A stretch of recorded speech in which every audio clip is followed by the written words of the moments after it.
Hello and welcome. Today, I'll be talking about the history of Fury Road's Interceptor.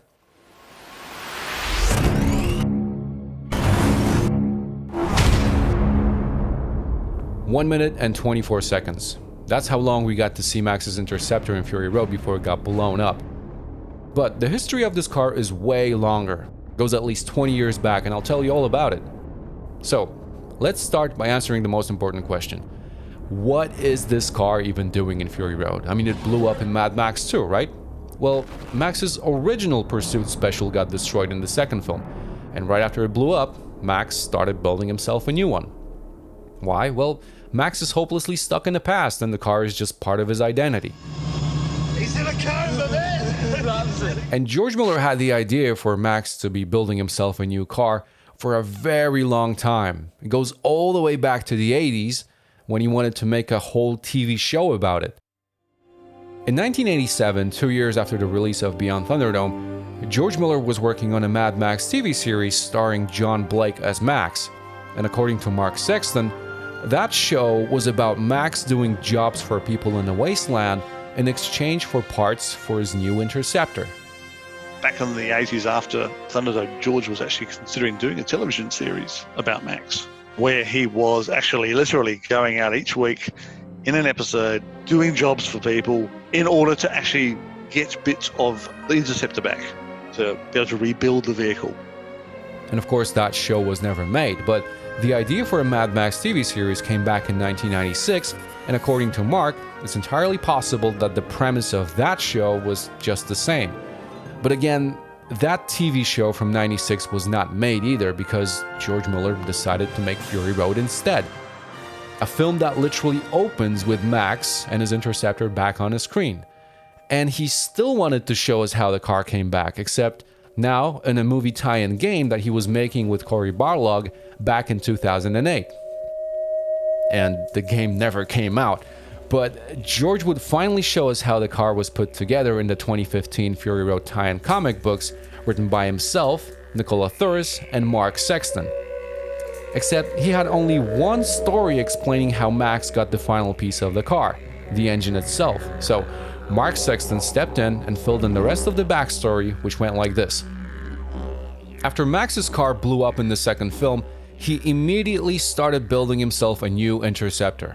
He scavenged for parts, or earned them by hiring himself as a bodyguard, a miner, or an assassin, and that's all we really get from the comics. And I know you'd like to know how Max found himself an XB Falcon shell, so I asked Mark, and he said that Max probably found it in a half-buried salvage yard, so I guess that's canon now too.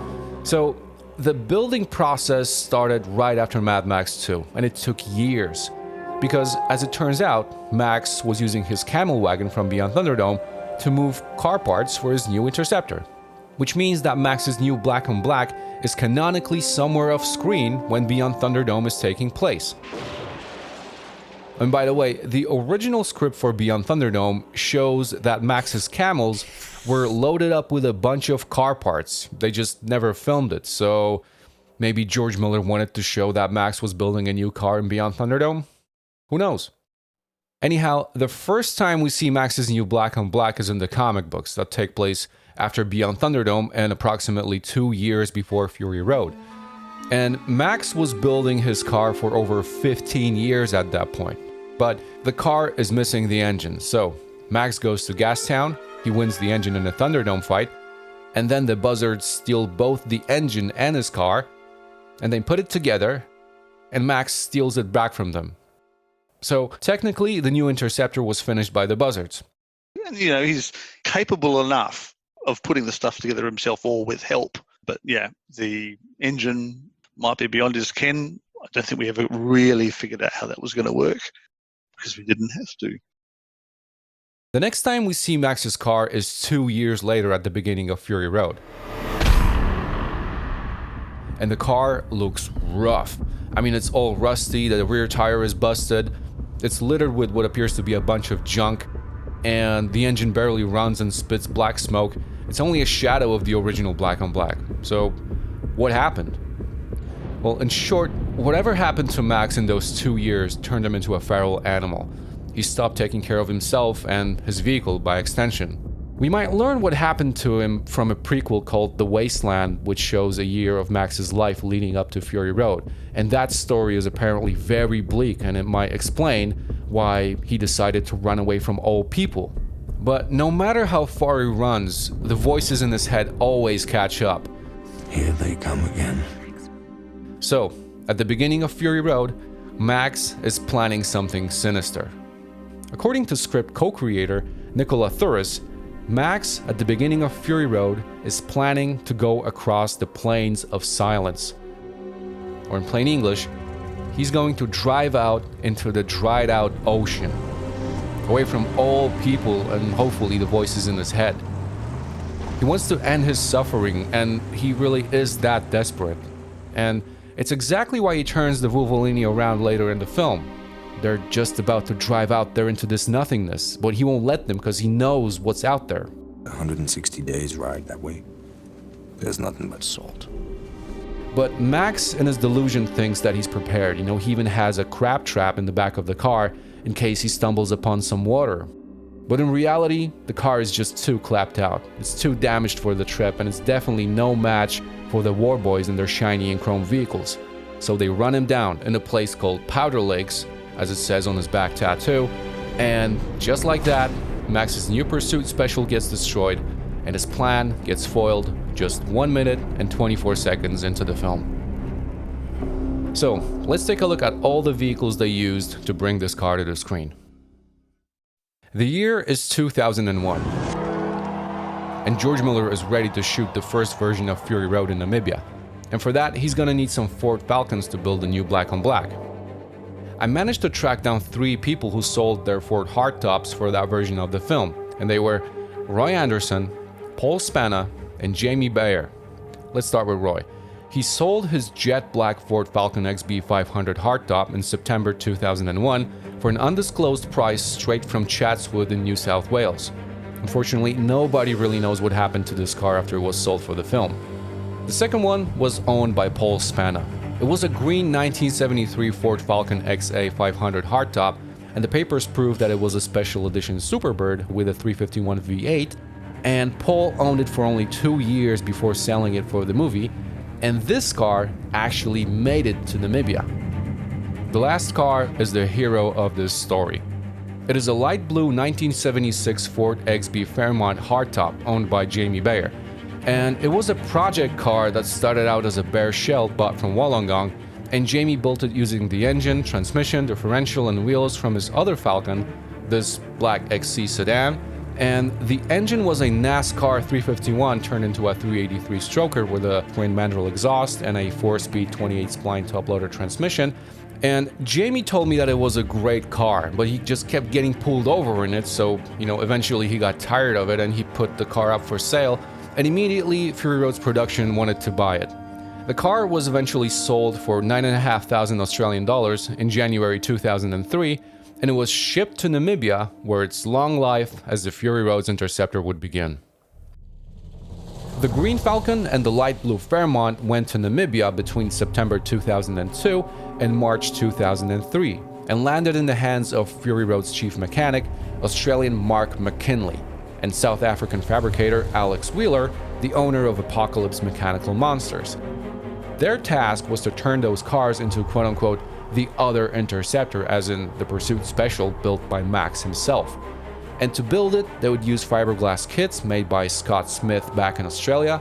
He made enough parts for 4 Interceptors, and he even filmed an instructional video showing how to install those kits, and everything seemed to be right on track. But after about 10 weeks of work, the production of Fury Road stopped. The Iraq War had broken out on March 19, 2003, and the film lost 25% of its budget overnight. And then restrictions prevented from shipping vehicles to Namibia, so the entire production of Fury Road collapsed just 6 weeks before planned filming in May 2003. After hearing the news, Alex Wheeler quickly mocked up an Interceptor using Jamie Bayer's light blue Fairmont and a fiberglass kit, so he installed the rear tanks, zoomies, put on the Simmons wheels from the green hardtop, and painted the whole car flat black. And it should give you a rough idea of what the car could have looked like in the film back in 2003. But it was time to leave. The production packed one 20-foot container full of equipment and parts, and they sent it all back to Australia. The Green Falcon was sold to a local in Namibia who kept nagging one of the production guys about missing parts for months, whereas the Interceptor mock-up was brought back to Australia and put in Canal Road film storage facility where it stayed for 4 years waiting for its debut on a big screen. And debut it did, except on TV. In late 2007, an American ad agency, Goodby Silverstein and Partners, were hired to make a TV commercial for the Commonwealth Bank of Australia. The commercial was supposed to show Australian icons, so obviously they went looking for a Mad Max Interceptor. And sure enough, they found one. The actual mock-up Interceptor from Namibia that was sitting in storage for 4 years at that point. So, they went to work on it. Then, during Christmas of 2007, George Critty, a huge Mad Max fan, managed to snap a bunch of pictures of that car before the ad went on TV. And the Interceptor was modded with a couple of 50-gallon oil drums in the back, a vintage Code 3 amber light bar, and it got a fancy graphic on the doors, and also a really cool set of mesh headlight covers. The commercial aired on January 28, 2008, and you gotta trust me, the car is in this ad. You just barely see it. So after the ad, the Interceptor was put back in storage for another 20 months until the production of Fury Road started once again in September of 2009. Kennedy Miller Mitchell once again started looking for new vehicles and people that would work on them. And this is where the main character of this story comes into the picture. Cameron Manewell, the man who built the Interceptor for Fury Road. Cameron specializes in rebuilding old Falcons and creating Interceptor replicas. He was approached by Fury Road's vehicle buyer, Laurie Fain, who only wanted to buy a couple of Falcons from him, but then he noticed his Interceptor replica just sitting outside of his workshop, and then he realized that he probably found the right guy to build the cars for the film. And Cameron also owned a sandblasting business, which is very useful in creating bare metal cars for Fury Road, so offering him the job was a no-brainer. And Cameron accepted. He became one of the first car builders on the film in mid-September 2009 and helped set up workshop in Villawood in Sydney. There were only a couple of vehicles in the workshop back then, but George Miller was eager to announce the production of Fury Road, so Cameron's first task was to prepare an Interceptor for the TV announcement. So they brought out the Interceptor from Canal Road and gave Cameron a week to fix it up for the cameras. So Cameron threw out the rear tanks, removed the light bar, and he ran out of time. The car was shown to the world at the press conference, but it was half covered with tarp to hide all the crimes, and the moment TV cameras stopped rolling, the car was just dragged right back into the workshop. And so, the construction of Fury Road's Interceptor would begin for real. 3 vehicles were used to create it for the film. The original 2003 mock-up Interceptor with its long history, this would become the hero car, designated as car 100, and the second car was marked car number 101. This was meant to be a clone of the hero car, and it was going to be used for the main stunt. And it was based on a 1974 Ford Falcon 500, which was bought from Brisbane for 14,000 Australian dollars, and it came with a 351 from a 1981 Ford Bronco, and it had a C4 transmission, and it also ran an LPG, so that whole gas installation had to go in the bin. The third car was marked 102, and this was a prop car essentially. It was a rusty shell of a Ford Falcon GS that was meant to be dragged on the roof towards the camera after the rollover stunt, and later Max jumps over it in the Citadel. Fun fact, there's a cameo in this scene. The guy on the right, this is Matt Gatt, and he was the head of the steel fabrication department on Fury Road. This shell had no engine, no transmission, it was way beyond repair, and it was sitting on top of a shipping container for months in Queensland before it got bought for $5,000, to which Cameron said that it was way too much. Cameron claimed a small area in the back of the workshop, lined up all 3 cars, stripped them to bare shells, and started assembling them side by side into 3 matching Interceptors. But he was not given any kind of concept art to follow. The car was basically up to his own interpretation, which was strange because most other vehicles had years worth of artist renderings, and some even were built as scale models, but not this one. Cameron was just told to build a car like in Mad Max 2, but rougher. And that's exactly what he did, keeping in mind that it was supposed to be a car built by Max with limited resources, so it was going to be a little bit different from the one in Mad Max 2. The first difference was under the bonnet. The original Pursuit Special had a manual transmission, but Max's new Black on Black is canonically an automatic. And that's mainly because the Hero and the Stunt car had Ford C4 automatic transmissions. And they're very reliable and easy to maintain, so, they fit the logic of the Wasteland as well. Cameron also installed the correct throttle cable on the supercharger, which is something that was missing in Mad Max 2. So does that mean the supercharger was fully functional? That one must be really supercharged though. That one actually is supercharged. It was installed above the air filter and connected directly to the engine, so there was no way of turning it on and off, just like in Mad Max 2. Although the car did have the correct blower switch inside, but it's never shown in the film. But the main difference was that the engine in Fury Road was supposed to be barely running, and to achieve that effect, Andrew Rickard installed ignition interrupter that made the engine choke on startup, combined with black powder that was stuffed in the exhaust that shut up in the air, when the engine was turned. And then, in post-production, Mark Mangini, the sound editor, added a very subtle splutter and detuned the engine to convey how down on his luck Max is. The Interceptor had to have the iconic set of tanks in the back, but to keep it different, Cameron decided to give it just one tank. It was fabricated by George Critty, the same man who took pictures of the Hero car in Canal Road storage. George got access to the Interceptor wreck back in 2002, where he measured the only remaining tank. And it turned out that it was custom made from thin steel, so it was about as real as the blower. And the fuel caps and gauges were sourced from 1960s double-deck buses, but to hold the caps down, the springs were supposed to be installed vertically, not horizontally. And that created a design flaw that made the caps flip open when the car was driving, and you can actually see that in Mad Max 2, right here. So George Critty made 3 copies of the original tank, but also fixed the cap issue for Fury Road. The Hero car and the Stunt car were equipped with Scott Smith's original 2003 fiberglass kits, and one of those kits was then copied and put on the third car, which also got a fake fiberglass C4 transmission and a 9-inch diff. Then Cameron removed all stainless trim from the cars to give him a rugged look, and decided to give the car just one left headlight and a broken headlight cover on the other side.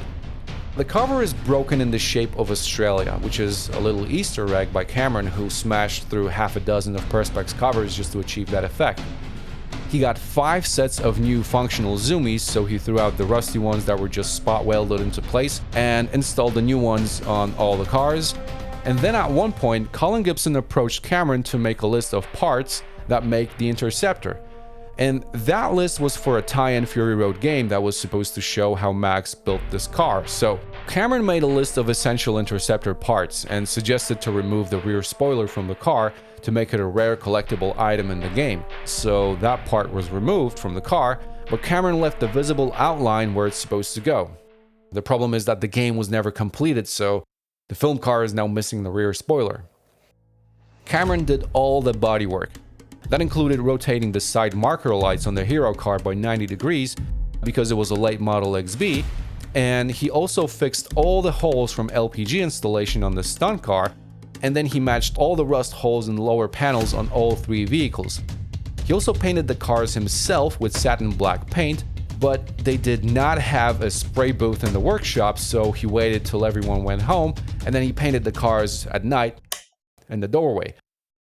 He worked on the interiors as well. He matched the dashboards, steering wheels, installed the blower switches, everything, and he turned the passenger seat from the Hero car into the driver's seat on the Stunt car. He also changed the wheels from those to those. In short, Fury Road's Interceptor had bigger rims because it's easier to get tires for them, which is also in line with Wasteland logic. And of course, he gave the car a rag tire.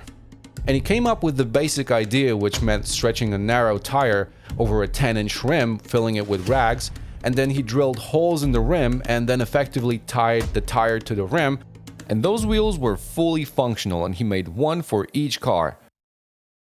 He did a ton of work on the cars before people from other departments even showed up. So once the props team came in, he gave him the rack tires to make him look nicer and more functional, and then they just stared at him all confused because Cameron was not supposed to be doing any of that. He wasn't supposed to be painting the cars or fit the interior or work on the props or any of that. But that was his first time working on a movie car, so he just was not familiar with the entire process that involved other departments that worked on different areas of the car, so he took on 4 other people's jobs. After the vehicles were more or less mechanically finished, they were handed over to the special effects department to install the nitrogen flipper arms and special effects rigs. Now, the idea was to hide the flipper arms so they would retract after launching the car and Cameron would cut and weld zoomies onto them for a cleaner look. Those arms were tested on 2 vehicles. One was Cameron's own XB sedan painted with MFP colors, except for the doors, that he didn't have paint for that. And then the other one was an XC sedan that was tested in Namibia. The third prop car was connected to a hydraulic arm on a truck called Rosie that basically held the car upside down on a stick and just dragged it on the roof to a complete stop in front of the camera. The vehicles were towed to Broken Hill for testing and further refinement, and were handed over to art department and scenic artists to receive the final touches in 2010. Around the same time, John Platt did a photo shoot with the cars in their almost finished state. And in one of the pictures, you can actually see a quadruple shotgun in the Interceptor, which is the same weapon that's being held by one of the elevator guards at the end of the film. And that made some people think that it was Max's weapon that got stolen from him. But the gun was put in the car by the art department because they thought it would just look cool in the photos. Then the production of Fury Road moved to Namibia in 2012, and one of the first scenes to be filmed was crashing the Interceptor. Guy Norris took it upon himself to do the stunt. He started his career as a stuntman on Mad Max 2, so it was only fitting that he does the final stunt in his career in a Mad Max film. So first he did a dry run, the cameras were set and rolling, so Guy got in the car and he did the stunt himself.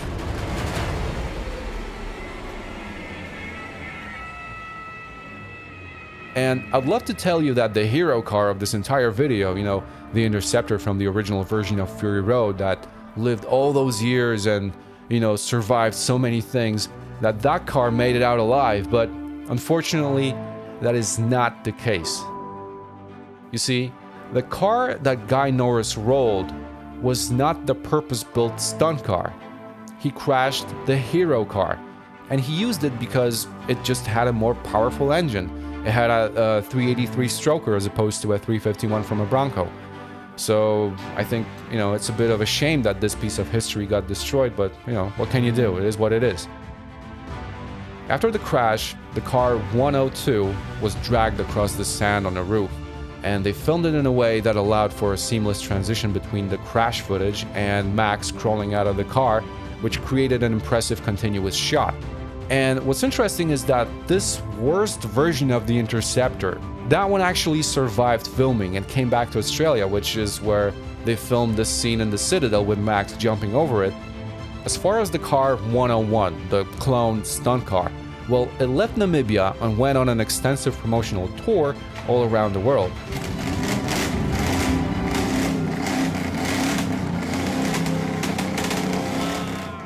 It got a bit dinged up in the process because people treated it kind of like a piece of junk, which, to be honest, it does look rough, but the car is still around, and who knows, maybe the story doesn't end here. Maybe we'll see the car again. Only time will tell.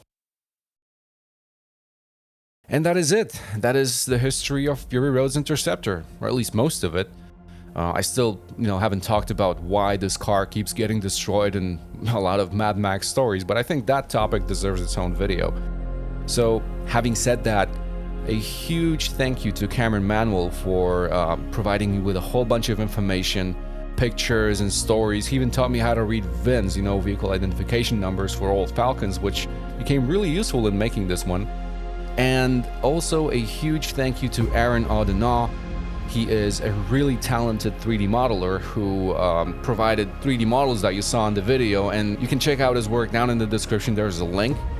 So, if you enjoyed the video, leave a like, leave a comment, subscribe, hit the bell, all those things, and I'll see you in the next one. Until then, stay shiny and chrome.